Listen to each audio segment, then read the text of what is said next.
Monsieur le Président, Mesdames et Messieurs les chefs d'État et de gouvernement, Excellences, Mesdames et Messieurs, chers amis de l'océan.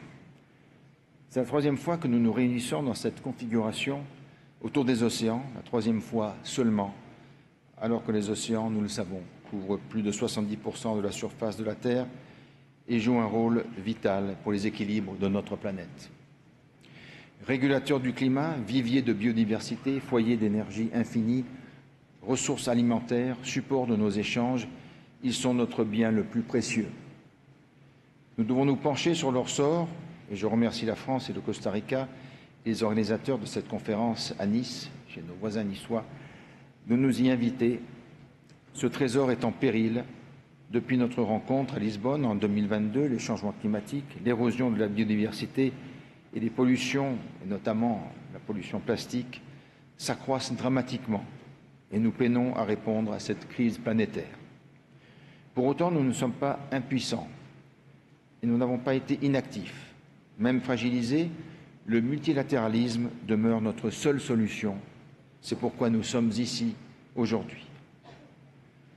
Et c'est pourquoi nous avons accompli au cours de ces derniers mois et de ces dernières années des progrès substantiels. À travers le pacte pour l'avenir adopté en septembre dernier, nous nous sommes engagés à prendre des mesures ambitieuses pour les océans. Avec la conclusion de l'accord BBNJ, nous avons accompli un progrès majeur. Nous avons réaffirmé le rôle cadre de la Convention de 1982 et nous avons prouvé notre capacité à poursuivre ces prescriptions. Monaco, premier pays européen et premier pays du pourtour méditerranéen à avoir ratifié l'accord BBNJ, se félicite du nombre croissant des ratifications et les belles annonces faites par le président Macron ce matin sont extrêmement encourageantes, car il y a urgence à engager les actions qu'il prévoit.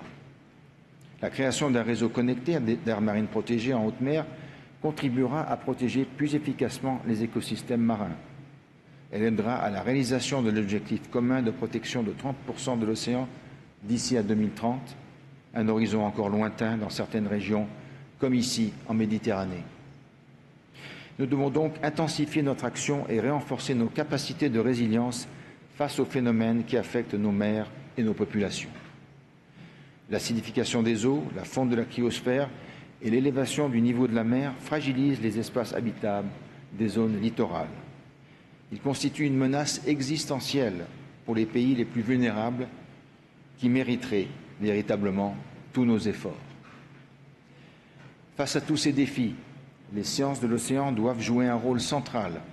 Nos décisions collectives doivent être éclairées par des données scientifiques solides pour garantir une gestion adaptée des ressources et des écosystèmes marins que nous connaissons encore trop mal. C'est le cas notamment de l'exploitation des grands fonds marins, pour lesquels Monaco tient à réaffirmer son attachement au principe de précaution. Toute exploitation minérale des grands fonds devrait s'effectuer dans un cadre réglementaire établi sur des données scientifiques, fiables et justes, sous les auspices de l'autorité internationale des fonds marins. La mobilisation de la communauté scientifique à travers la décennie pour les sciences océaniques doit être l'occasion de réaffirmer ce rôle, le rôle de la science dans l'approche de l'océan. Et la principauté de Monaco soutient la création d'une International Platform for Ocean Sustainability dans le cadre de la Commission océanographique de l'UNESCO.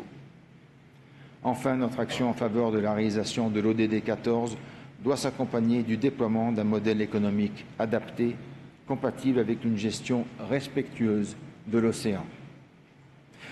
Ce modèle économique, il nous faut le promouvoir et le financer, car l'engagement conjoint des acteurs publics et privés, transport maritime, pêche, aquaculture ou énergie renouvelable, tous les secteurs sont concernés et peuvent dès à présent s'appuyer sur des technologies innovantes. Tous doivent être sensibilisés, accompagnés et soutenus dans ce sens. En organisant le Blue Economy and Finance Forum, le BEF, hier et avant-hier, la principauté de Monaco a mobilisé en ce sens les décideurs politiques, les scientifiques, les membres des organisations non gouvernementales, les milieux économiques et les institutions financières privées et publiques. Cette approche économique durable et vertueuse des ressources marines est l'une des clés qui nous permettra de transformer nos ambitions en actions concrètes et nous avons absolument besoin d'actions concrètes pour sauver l'océan, pour notre avenir et celui de nos enfants. Je vous remercie infiniment.